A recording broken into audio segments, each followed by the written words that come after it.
大家好，我们接着之前的课程啊，今天开始继续讲课。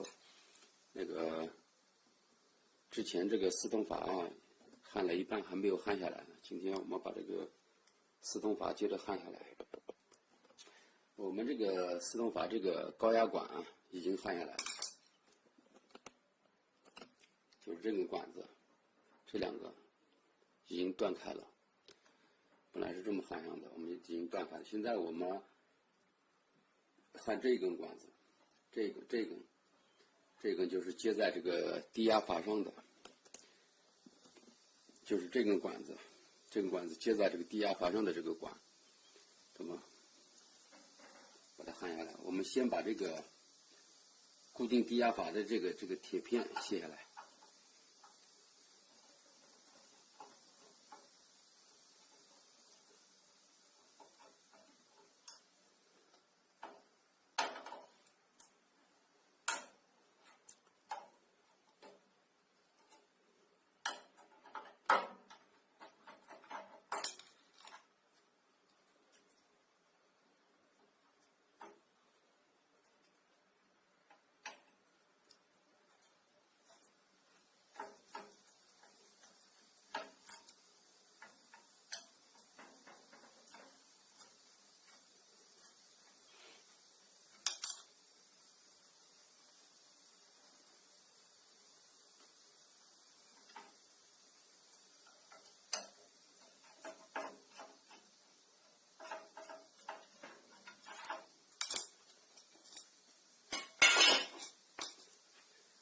现在啊，这个固定接齿阀的这个螺丝卸下来了。我们要在焊接的时候啊，一烤化了直接可以拔下来了，比较方便的嘛。我们现在开始焊接啊。这个接齿阀的这根管啊，就是这根管子，这根从背面看是最右侧的一根管子，这根管子我们现在开始焊接。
我们现在接着焊接。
其中一个已经焊接掉了，现在我们再焊接另外一个。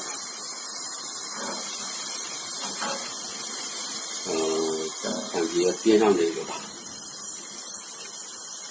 我这个氧气不太足了，所以焊的这个不太好焊。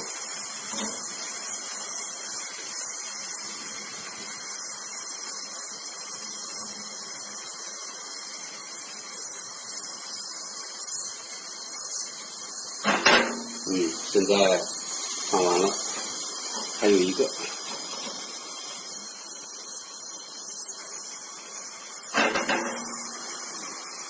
我们现在焊这个低压管，这个中间的这根管子是接压缩机低压管的。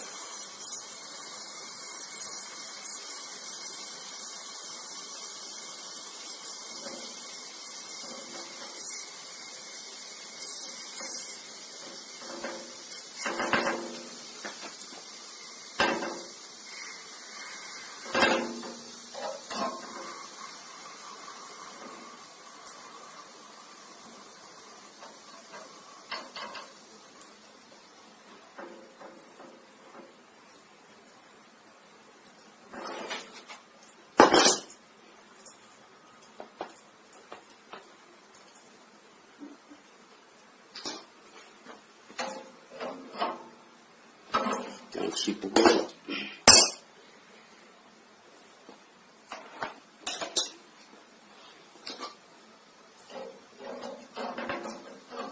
这个我们只要判断自动阀是坏的，对吧？我们把自动阀拆下来的时候，我们当然就不需要做保护措施了。一般那个焊新的自动阀需要对阀体进行一个保护措施。今天啊，这个氧气不够了，所以今天的课程先到这里。明天我们接着那个讲这个自动阀怎么更换，就是换新自动阀的一些方法。只有我才是你唯一的我。我仍爱你，愿意和你分享我的天下，你却不懂。这世界很酷。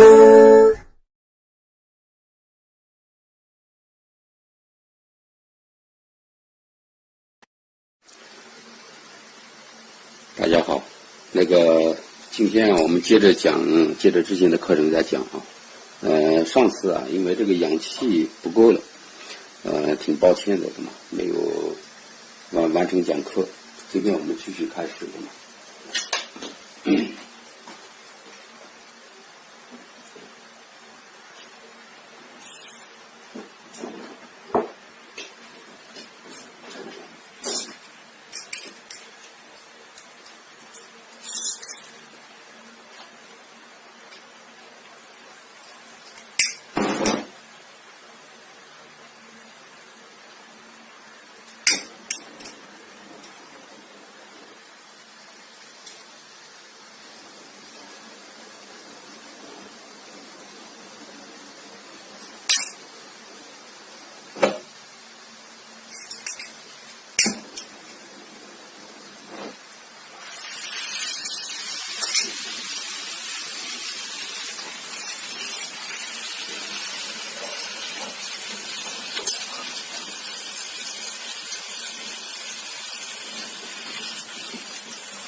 我们现在已经把这个旧的自动阀焊下来了，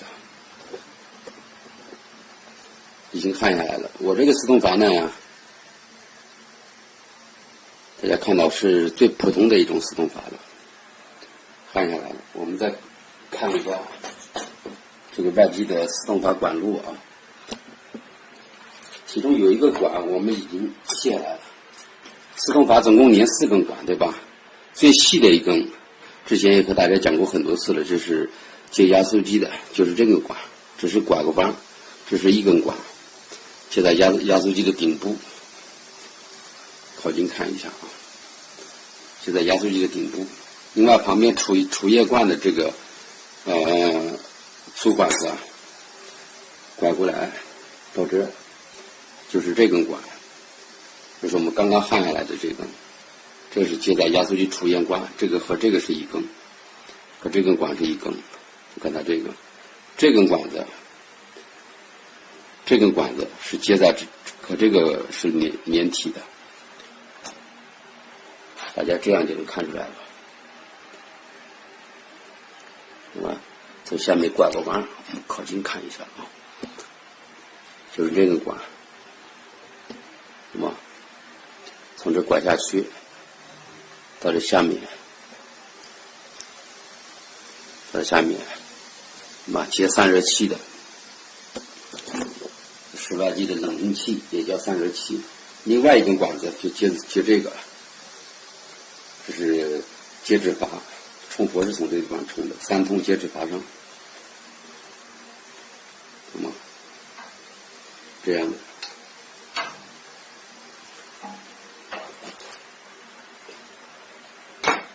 我们现在开始啊，我们这是讲课啊，我们再把这个焊上去，只是告诉大家一个方法，没有必要再用那个新的四通阀了，因为后期还会讲到四通阀，那么想要讲到关于四通阀别的故障方面的，所以啊，我们就别浪费之前讲四通阀内部构造的时候已经破坏掉一个四通阀了，我们还用这个旧的四通阀，只是告诉大家这个四通阀更换焊接其中的一种方法。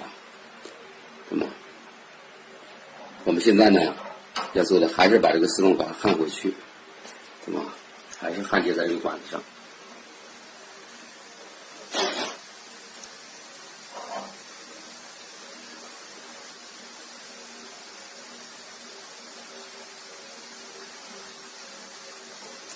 我们先把这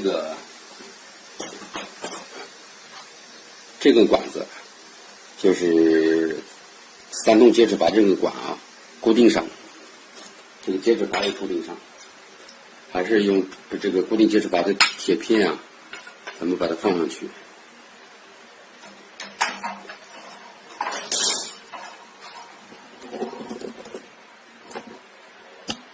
这样大家能看得到吗？这样可以。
现在自动法还是有点烫。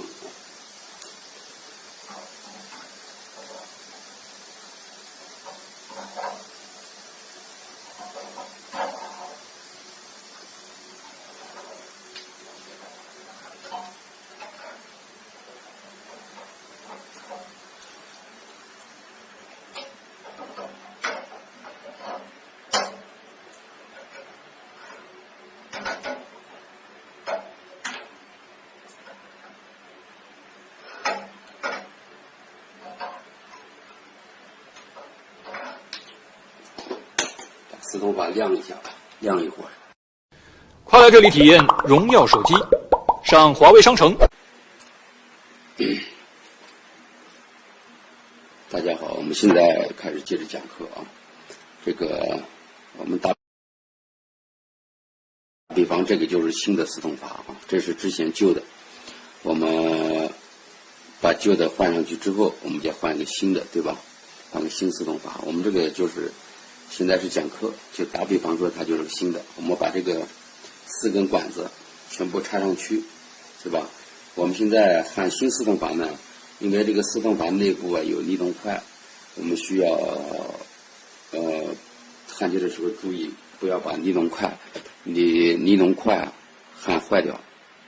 这个我们焊接的时候，这几个点温度非常高，通过热传导会传导到这个位置，这很容易把它烫坏。那怎么办呢？对吧？我们传统的方法，我们就是需要给这个阀体在焊接的过程当中不断的给它降温。怎么降温呢？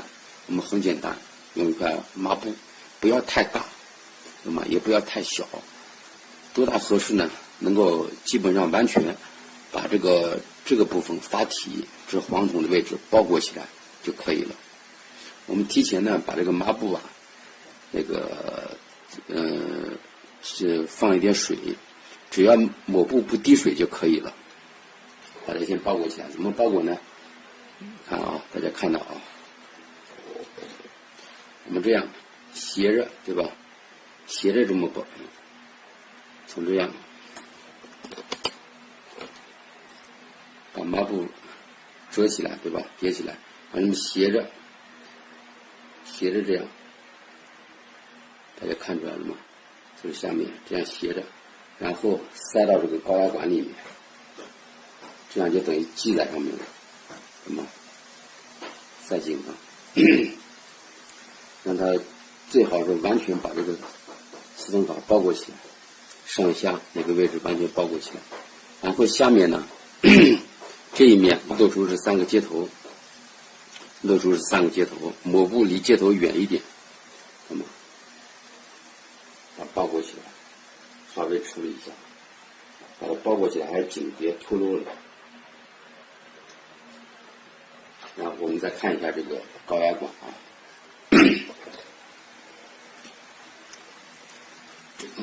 这根管子是高压管的接头，高压管比较长，高压管拐个弯比较长，它离这个阀体比较远。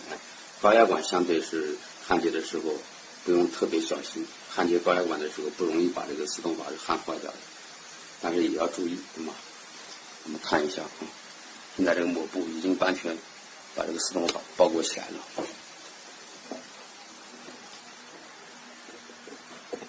我们焊接的过程当中虽然这个抹布是湿的，对吧？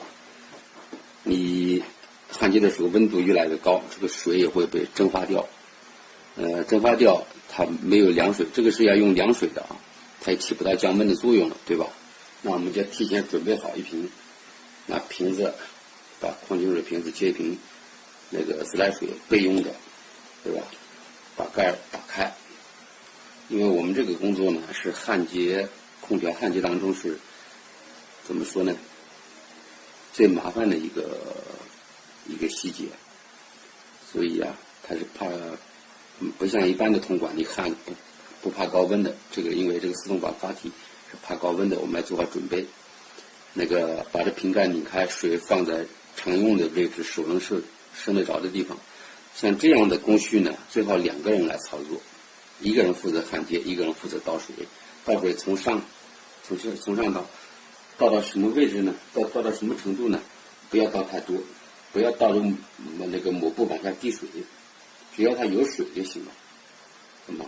不要往下滴，滴有时候会淋到下面来了，是吧？不要让它滴水，只要有水，让不断的让这个手摸抹布的时候，感觉这个温度啊，最起码是常温的，不要让它摸起来这个水温，这个水温的已经很热了，或者摸起来这个抹布挺干的，那就起不了降温的作用了。在焊接之前，一定要保持这个地方是凉的，它才能够给这个发体降温，懂吗？我现在讲课是一个人，然后往上倒点水呢，它不往下滴，对吧？基本上是不往下滴的，因为本来还有点水分。我们一点一点倒，一点一点倒，有水分就可以降温了。这个焊接的时候需要你的助手啊，不停的给它降温，然后你再看焊管，这一个人是不太好操作的。我们下一节课会和大家讲另外一种焊接方法，一个人可以操作，也能保证可以说是非常有把握，不容易把这发体焊坏的。那种方法相对讲麻烦一些，但是它麻烦是归麻烦，它比较稳妥。我们焊接这个管子都是铜管，紫铜，上下都是紫铜管，发体是黄铜，我们就需要用到这种焊条。大家看一下啊，焊条扁扁的，和基本上就像面条一样，对吗？大概有30公分长，有长有短的，对吗？基本上这种是最短的，还有更长的，懂吗？这种焊条，银铜焊条，不需要什么焊粉，对吧？有时候我们比如说要修冰箱会遇到那个铜焊条，黄铜焊条需要焊粉，我们这个就是一边烤一边往上放这个焊条，把焊条烤融化了，把这个焊点覆盖上了就可以，懂吗？因为这个视频录的有时候反正已经是够清楚了，但是不一定能够像现场看的那么清楚。焊条也用这种焊条。我们现在开始焊接这3个管啊，大家只要掌握工序就好了啊，只要知道是工序。最主要的焊接这个4种法最主要的一点就是一定要保持这个发体的温度，不能让它升高，升高烤坏掉你就白焊。我们现在讲课是在地上，对吧？你要是在楼上，你好不容易焊上就坏了，好不容易焊上坏了，你到时候你就还要重新再换一个4种法也不少钱，对吧？也得好几10块钱，也麻烦，你焊来焊去的，对不对？焊接这个最好就找一个人帮忙，要是有可能的话，把这个空调最好从楼上拆下来，放在地面上焊接，然后再装上去，这是比较稳妥的一个办法，对吧？然后旁边找一个助手，用户也好，你的搭档也好，给他这个抹布降温。冬天时候还好一些，特别是到夏天的时候，那个温度比较高，冬天温度比较低的嘛，你有时候倒水一会儿就结冰了，那这个冬天是不容易把这个发体焊坏掉的。我们现在开始焊接这个4种法。焊接的时候啊，我们之前要记住这3个管是一样粗的，不要搞错顺序，这个千万注意。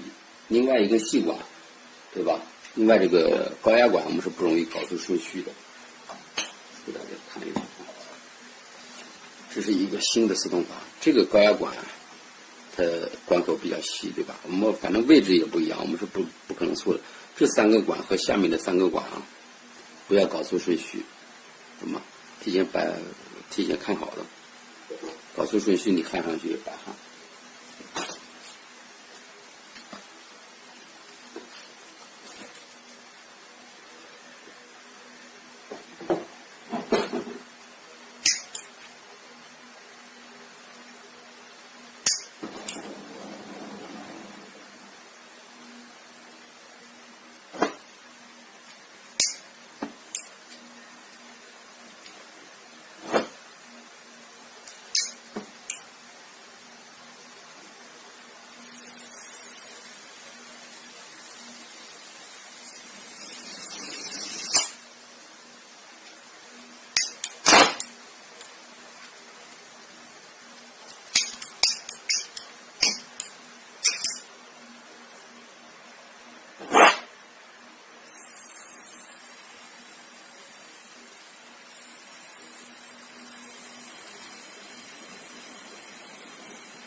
跟大家讲一下焊接注意事项啊。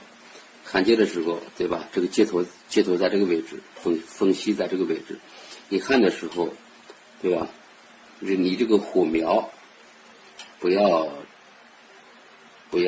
一直对在一个地方烤，对吗？你的火苗和你的这个焊条怎么说呢？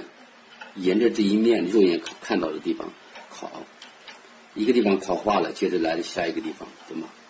烤上面，你的焊条一化了，流成水就流到下面来了，就盖住了，对吗？这个地方焊，你先要求质量，别焊漏了，然后再考虑美观。这个需要多锻炼锻炼。你们有机会的话，用那个旧空调啊，可以比划，对吧？可以比划焊接，对吗？主要是不能焊漏了，是发体不能烤坏掉了。美观不美观先不重要，对吗？熟练了，自然就美观了。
再换一把焊枪。